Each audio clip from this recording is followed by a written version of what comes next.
Le wokisme a encore frappé la cancel culture. Spirou est retiré des ventes. Vous avez peut-être vu ça, ou alors vous allez voir ça, c'est assez intéressant. En gros, il y a un Spirou qui est sorti là en 2024. Et dedans, les illustrations, mais c'est vraiment des dingueries racistes, quoi. Alors, pas 2024, septembre 2023 de ce que je vois.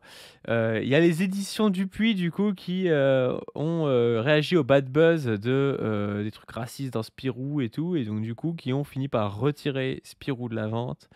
On va voir tout ça, on va voir l'analyse aussi du frérot de Histoire Crépue, qui a fait un long fil Twitter qui est assez bien pour résumer un peu tout ça. On va peut-être commencer par ça pour voir ce qu'il y a dedans.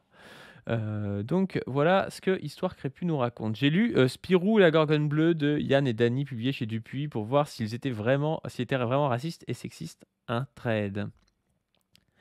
Donc en gros, ce qui est reproché à Spirou, c'est plusieurs choses. Bon là, il parle aussi de l'hypersexualisation de la femme dans cette BD, mais ça arrive souvent aussi dans les BD. Mais vous allez voir en fait que les personnes noires dans ce Spirou, ben, en fait, on croirait des singes habillés, quoi. En fait, c'est ça qui est intéressant. On va peut-être se mater une petite. Ah, regardez ça. Regardez ça. Regardez ça. Regardez ça, j'ai habillé.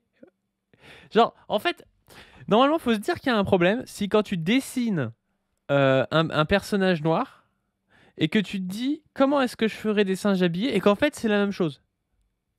Si en fait, quand tu essaies de faire des singes habillés et quand tu essaies de dessiner une personne noire, c'est la même illustration, c'est qu'il y a un problème. Mais apparemment, le mec qui a décidé ça, bah, il trouve pas que c'est un problème, quoi. On croirait une BD des années 30. Bon, on va se lire le trait parce que vous allez voir, c'est assez hallucinant. Donc il dit, Histoire Crépue, il dit, le personnage principal, Lara, est un mannequin hyper sexualisé géré d'une chaîne de fast-food. Donc ouais, bon, bah, jusqu'à là, classique. Classique mannequin hyper sexualisé. Elle se fait kidnapper par des femmes éco-terroristes. Surnommées les Gorgones Bleues, une manière pour Yann et Dany de critiquer le féminisme, Gorgone et les mouvements d'écologie radicale. Putain, déjà c'est nimp, quoi. Les Gorgones exigent une rançon d'1 milliard. Ah oui, donc du coup il y a les féministes, comme ça. Et en face, il y a la femme hyper sexualisée avec son burger, quoi, ok. Les Gorgones exigent une rançon, encore une pub pour Trump, une rançon d'1 milliard de dollars qui doivent être payés par le copain de Lara. Il s'appelle Simon Santos, c'est le propriétaire de la chaîne de fast-food, c'est presque le seul homme blanc caricaturé de la BD. Ah oui, mais il ressemble à... C'est lui, Simon Santos? C'est un truc... c'est un mec qui ressemble à Trump? Ok. Spirou et Fantasio se font bolos par les Gorgones et se font capturer par la CIA qui les emmène sur un porte-avions nommé USS Obama. À partir de là, on part sur du racisme débridé. Tous les membres de l'équipage de l'USS Obama sont noirs pour mieux se camoufler. Il y a plein de petits points.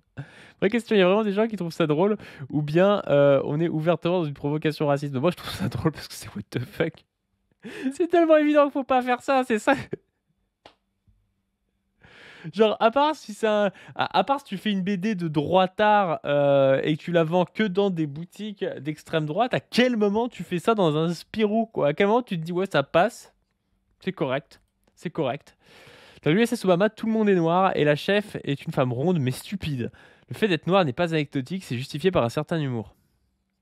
Le premier porte-avions entièrement furtif de l'US Navy grâce à son revêtement en caoutchouc noir et en sorbotane anéchoïque. Affirmatif, même l'équipage est 100% furtif. Ah oui, vous voyez pas avec un noir qui est dessiné comme un singe. Les personnes noires sont représentées avec des traits simiesques. Yann et Dany s'amusent à écrire des personnes noires qui font des blagues racistes anti-blanches. Oh, le niveau, quoi! Le niveau du truc, quoi. Bienvenue chez les singes, on comprend vite que les minorités sont inversées. Serait-ce un aperçu du grand remplacement? Donc qui a faim comme ça? Petite blague raciste anti-blanc, haha, et la blague raciste, c'est pas très furtif dans le décor, ce civil caucasien. Nous aussi, on a nos quotas de minorités ethniques à respecter. Les auteurs Yann et Dany font des références explicites aux représentations racistes des BD franco-belges. Ici, la marque de Spip, la remarque de Spip, ah oui, je comprenais pas, ça doit être un personnage, nous montre qu'il est conscient de faire un dessin raciste, mais il se l'autorise et leur éditeur les laisse le publier. Alors là, c'est quoi? C'est un personnage noir qui dit un truc. Si Sister la pupus balise, elle a disparu des radadars.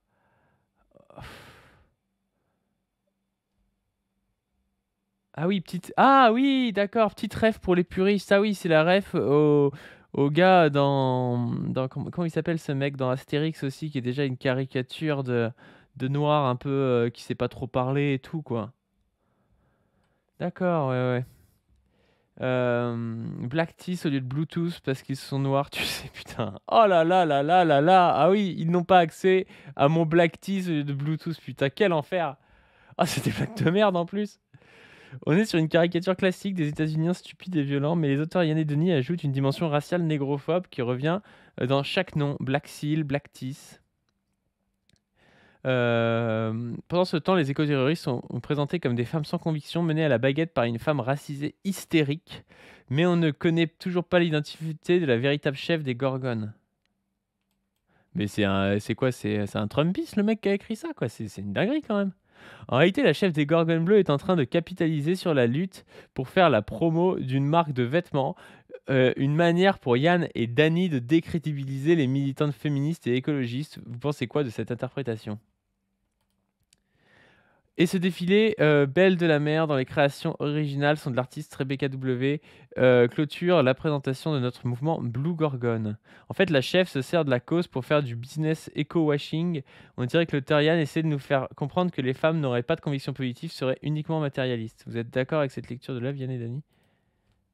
L'USS Obama et les soldats noirs sont représentés comme stupides, donc les blancs, Spirou, Fantasio et ses cotines, accompagnés par une agente blanche de la CIA, prennent les choses en main et retrouvent l'otage. Spi, pouf, devant le machisme attendrissant de Fantasio. Ah oui, il dit ne craignez plus rien, petite fille, je suis là.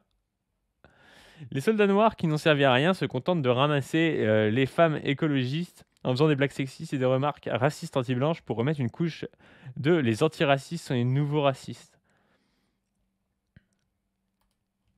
Ah oui, ils disent belle prise, c'est mieux que la pêche au thon. C'est vrai qu'il n'y en a pas beaucoup dans ce filet. Haha. Putain, c'est nul. 2 hélicoptères bourrés de journalistes viennent de se poser sur le pont.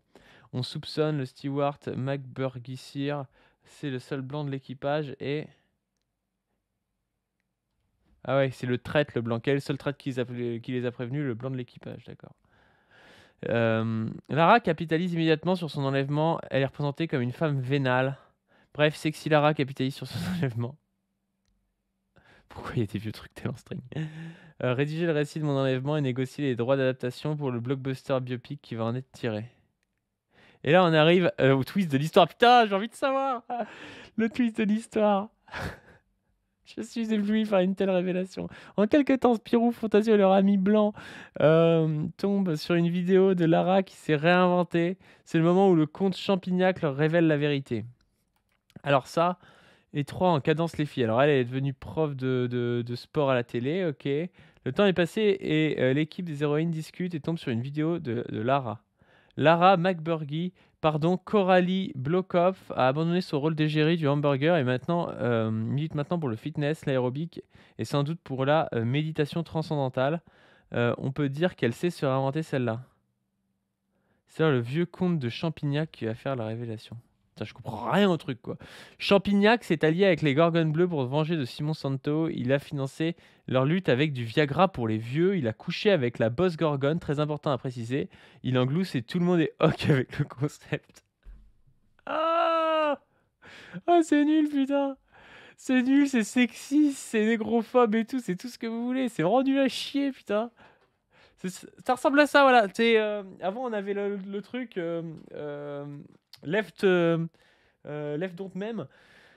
Là, on a les BD anti-woke nuls, quoi. Les anti-woke ne sont pas drôles, hein. Et là, par contre, je parvins beaucoup plus facilement à commercialiser ce stimulant pour messieurs un peu fatigués, mais effectivement, grâce à mon boostignac, les Gorgones purent enfin lutter à armes égales, sinon légales avec Santos, ce submersible en est. Et en était la preuve. La Gorgone et moi, nous devînmes rapidement très complices. Je dois être un des rares, sinon le seul à avoir vu son visage, et pas que. D'accord. Donc le mec vend du Viagra et a eu des relations sexuelles avec Lara.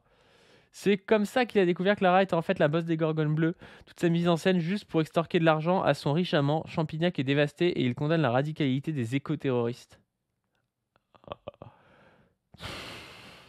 Voici la fin. Dany s'amuse encore à dessiner les femmes en maillot de bain, mais l'auteur Yann n'a plus rien à dire. Alors, vous trouvez comment ce Spirou et la Gorgone bleue? Surtout, on fait quoi maintenant quand on sait ça? Je me rends compte que l'auteur Yann est responsable et que le dessinateur Dany sur le racisme est aussi responsable que le dessinateur Dany sur le racisme et le sexisme du livre. Et Yann a signé plusieurs autres Spirou. Le pire, c'est que Dupuis a accepté de publier ça pour le grand public. Heureusement, grâce à vos mobilisations, Dupuis a réagi très vite et retiré Spirou et la Gorgone bleue de la vente.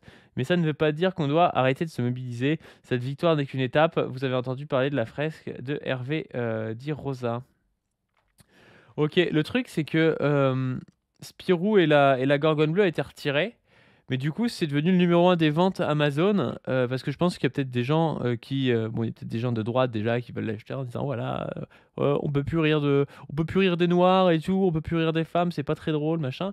Et puis surtout, je pense qu'il y a des gens qui veulent peut-être spéculer là-dessus, si ça devient une BD, la BD interdite, qui est plus vendue et tout, il y a peut-être moyen de se faire un billet là-dessus, et c'est peut-être pour ça que les gens l'ont acheté en masse sur Amazon. En tout cas, les éditions Dupuis ont retiré ce truc de la vente. Dites-moi ce que vous en pensez en commentaire. Je remercie Histoire Crépue pour son fil parce que c'est super bien d'avoir fait ça. On a pu, sans avoir besoin de l'acheter et de donner de l'argent aux éditions de Dupuis à Dany et Yann, on a pu voir ce qu'il y avait dedans avec l'analyse en plus.